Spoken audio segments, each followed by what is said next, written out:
Hi guys, welcome to technical study zone. अगर आप मेरे चैनल पे नया हो तो चैनल को सब्सक्राइब कर दीजिए, साथ में बेल आइकन है उसको भी प्रेस कर दीजिए।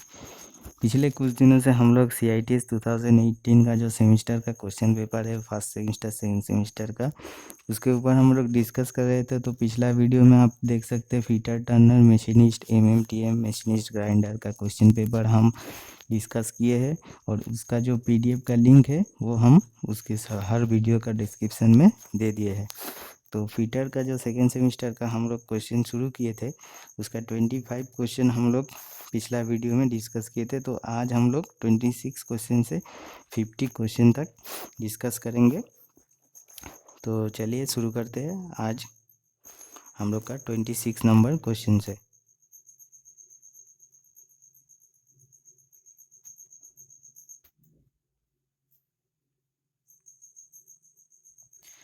ये हमारा 26 नंबर क्वेश्चन। देखिए यहाँ पे क्वेश्चन बोला है CAD CAM is the relationship between. CAD और कैम जो होता है उसका बीच क्या संबंध होता है? मैन्युफैक्चरिंग एंड मार्केटिंग, और design and manufacturing, design and marketing, science and engineering. तो आपका जो सही आंसर होगा, कैड और कैम का बीच जो संबंध होता है वो है मैन्युफैक्चरिंग एंड मार्केटिंग, मतलब आपका विनिर्माण और विपणन। ठीक है। उसके बाद नेक्स्ट क्वेश्चन में हम लोग चलते हैं।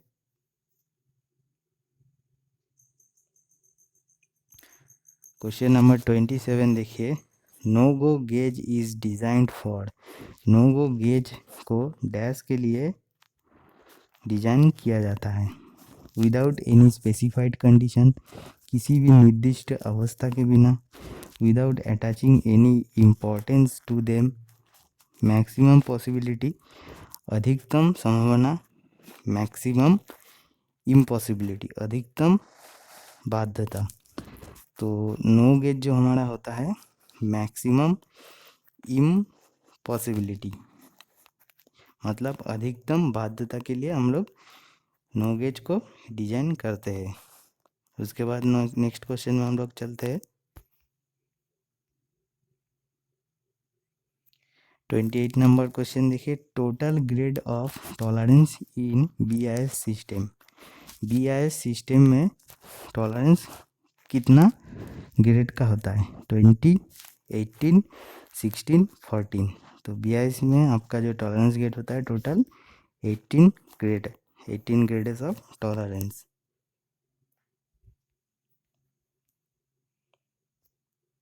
उसके बाद नेक्स्ट क्वेश्चन देखिए, loose pulley is one. Loose pulley एक होता है, फिट ऑन मोटर, मोटर पर फिट किया जाता है। फिट ऑन शैफ्ट, शैफ्ट पर फिट किया जाता है। मूव इंडिपेंडेंटली, स्वतंत्र रूप से मूव करना। Transmit power to shaft, shaft को शक्ति ट्रांसमिट करना।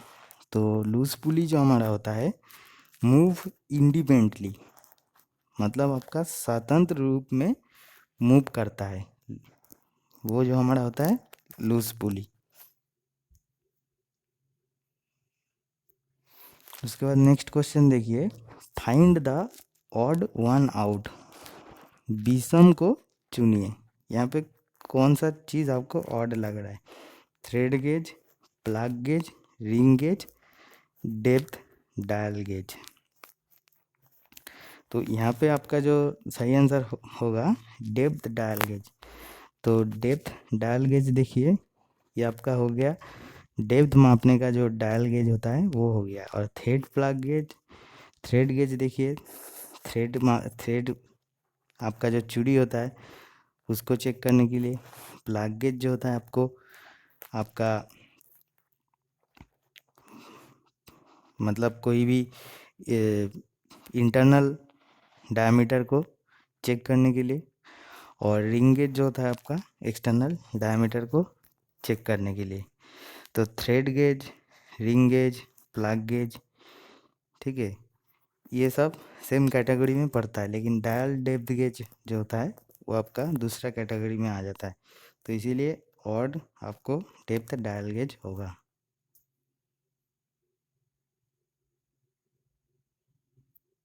नेक्स्ट क्वेश्चन देखिए, in dash extrusion a billet is placed in a chamber. Dash बहिर्वर्धन में एक बिलेट को एक चेम्बर में रखा जाता है। तो ऑप्शन देखिए, indirect, hydrostatic, none of this, forward. तो कौन सा बहिर्वर्धन में, यानी कि आपका फॉरवर्ड बहिर्वर्धन, यानी कि आपका फॉरवर्ड एक्सटर्सन में जो आपका बिलेट होता है एक चेम्बर में रखा जाता है।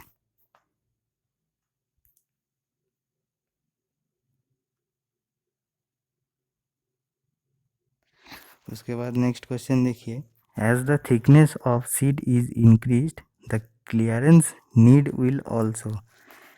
अगर आपका शीट का थिकनेस इंक्रीज किया जाता है तो उसका क्लियरेंस का क्या आवश्यक होता है। तो ऑप्शन देखिए, increase, no effect, decrease, first decrease then increase. तो अगर आपका शीट का मोटाई बढ़ाई जाती है तो आवश्यक क्लियरेंस भी आपका बढ़ता है, ठीक है, इंक्रीज होता है। आपका सही आंसर हो जाएगा इंक्रीज। उसके बाद देखिए, बर्नौलीज इक्वेशन, बर्नौली का जो समीकरण है डैश के लिए लागू है। Compressible fluid, none of this, incompressible fluid, both 1 and 2। तो बर्नौली का जो समीकरण है इनकम्प्रेसिबल फ्लूइड, मतलब असंपीड्य के लिए आपका एप्लीकेबल होता है, लागू होता है। ये हो जाएगा आपका सही आंसर, ऑप्शन आपका इनकम्प्रेसिबल फ्लूइड जो होता है आपका देखिए ऑप्शन 3 में है।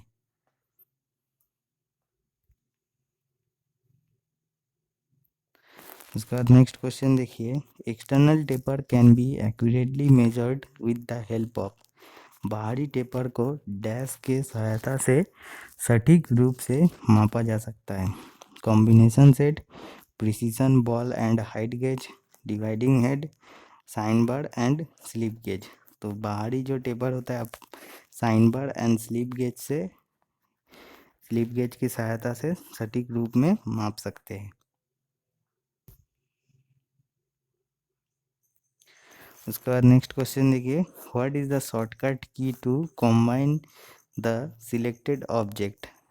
तो चयनित ऑब्जेक्ट्स को जोड़ने के लिए शॉर्टकट कुंजी क्या है।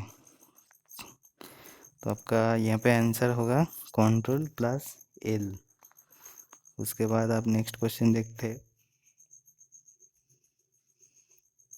What is need of limit system in engineering field. Engineering क्षेत्र में सीमा प्रणाली की क्या आवश्यकता है। इंक्रीज प्रोडक्टिविटी,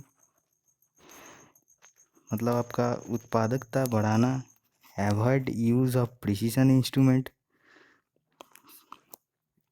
शुद्धता उपकरण के उपयोग से बचना, ऑल ऑफ दिस, ये सभी इंटरचेंजेबिलिटी, विनिमयशीलता। तो आपका जो इंजीनियरिंग क्षेत्र में सीमा प्रणाली होता है, लिमिट सिस्टम जो होता है आपका इंटरचेंजेबिलिटी के लिए, मतलब विनिमयशीलता के लिए यूज होता है। क्वेश्चन नंबर 37 देखिए, the power transmitted by the belt drive is designed on the basis of.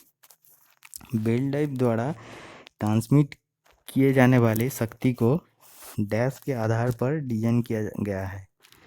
Average angle of lap of two pulleys, angle of lap of the driver pulley, whether smaller और larger, angle of lap on the smaller pulley, angle of lap on the larger pulley. तो आपका सही answer होगा angle of lap on the smaller pulley, मतलब छोटे पुली पर lap का कोण। उसके बाद चले नेक्स्ट क्वेश्चन देखते हैं, the power transmitted by the belt type is designed on the basis of. Belt type द्वारा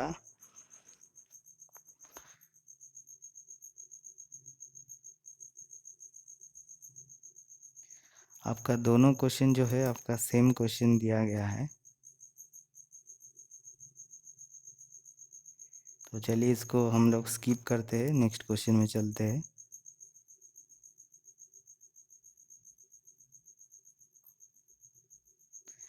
नेक्स्ट क्वेश्चन देखिए,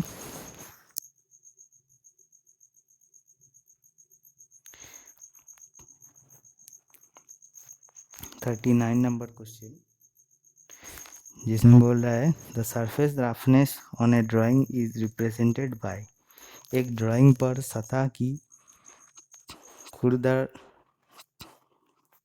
खुर्द खुरदरापन को डैश से प्रस्तुत किया जाता है।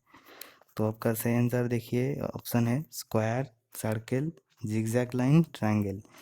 तो सरफेस रफनेस को हम लोग रिप्रेजेंट करते हैं ट्रायंगल, मतलब त्रिभुज से। उसके बाद हमारा 40 नंबर क्वेश्चन जो है ये भी आपका रिपीट किया गया है, तो इसको भी हम लोग स्किप करते हैं।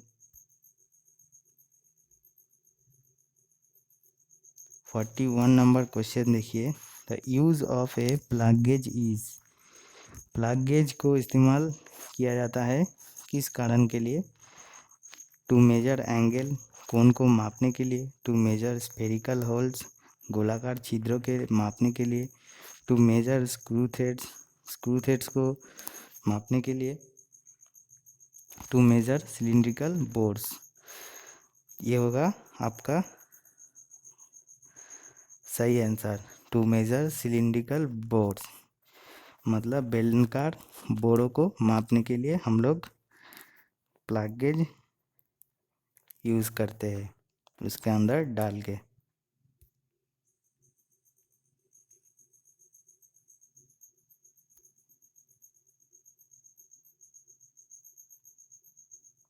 उसके बाद 42 नंबर क्वेश्चन देखिए, the grinding wheel should never be made to rotate at a speed the speed printed on the level on the grinding wheel. Grinding wheel पर लेवल पर मुद्रित गति डैश गति पर एक ग्राइंडिंग व्हील को कभी भी रोटेट नहीं किया जाना चाहिए। आपका जो ग्राइंडिंग व्हील है वो आपका जो स्पीड प्रिंटेड किया रहता है ग्राइंडिंग व्हील पर, लेवल किया रहता है, तो उसी स्पीड में घुमाया नहीं जाता है। क्यों? तो देखिए, equal to, higher than, lower than, twice that of. तो आपका सही आंसर होगा उसके 2 बार, twice of that. Grinding wheel पर लेवल पर मुद्रित गति, उसके 2 बार गति पर एक ग्राइंडिंग व्हील को कभी भी रोटेट नहीं किया जाना चाहिए। जो आपका लेवल है उसका डबल आपको रोटेट नहीं किया जाना चाहिए।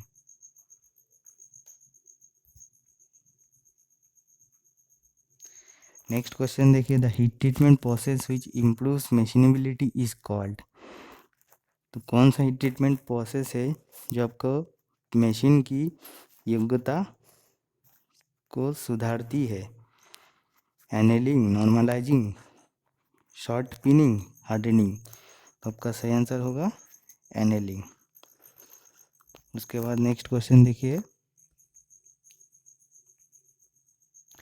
The purpose of ratchet in micrometer is. Micrometer के पीछे में जो रैचेट होता है उसका उद्देश्य क्या होता है? To impart blow motion, to lock a dimension, to take care of wire of screw threads, to maintain sufficient and uniform measuring pressure. तो का सही आंसर हो जाएगा to maintain sufficient and uniform measuring pressure, पर्याप्त और एक समान मापने वाले दबाव को बनाए रखना।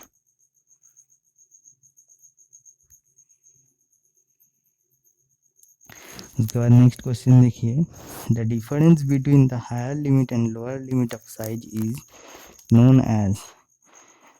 तो आपका हायर लिमिट और लोअर लिमिट साइज का जो अंतर होता है उसको क्या बोला जाता है? Tolerance, deviation, allowance, interference zone. तो आपका आंसर हो जाएगा टॉलरेंस।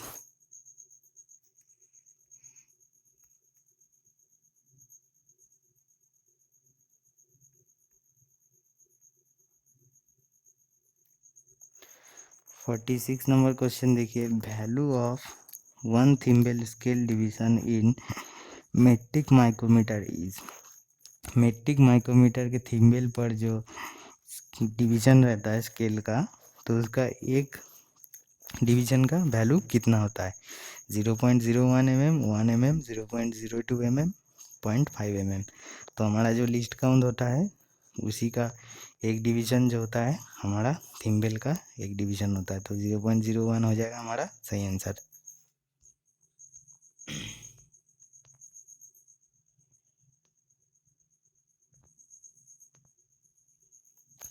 उसके बाद नेक्स्ट क्वेश्चन देखिए, the term wringing is associated with. Wringing जो पद है वो किससे संबंधित है? Angular measuring instrument, slip gauge, shank and collet of a drill, rack and pinion. तो अब सभी लोग जानते हैं स्लिप गेज।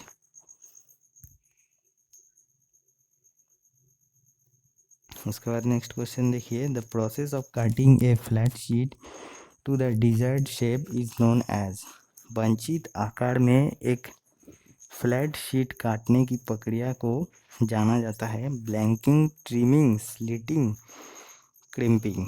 तो आपका सही आंसर हो जाएगा blanking.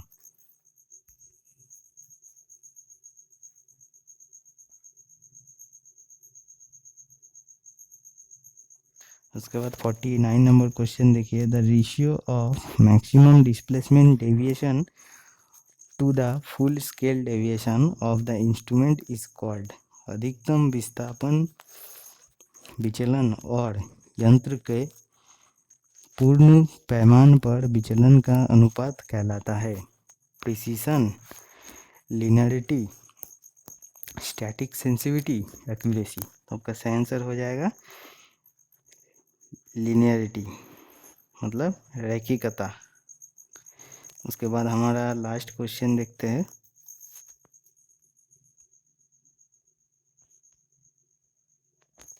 1 micron is equal to 0.01 mm, 0.1 mm, 1 mm, 0.001 mm।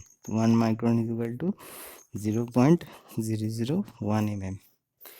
ये था हमारा टोटल 50 क्वेश्चन।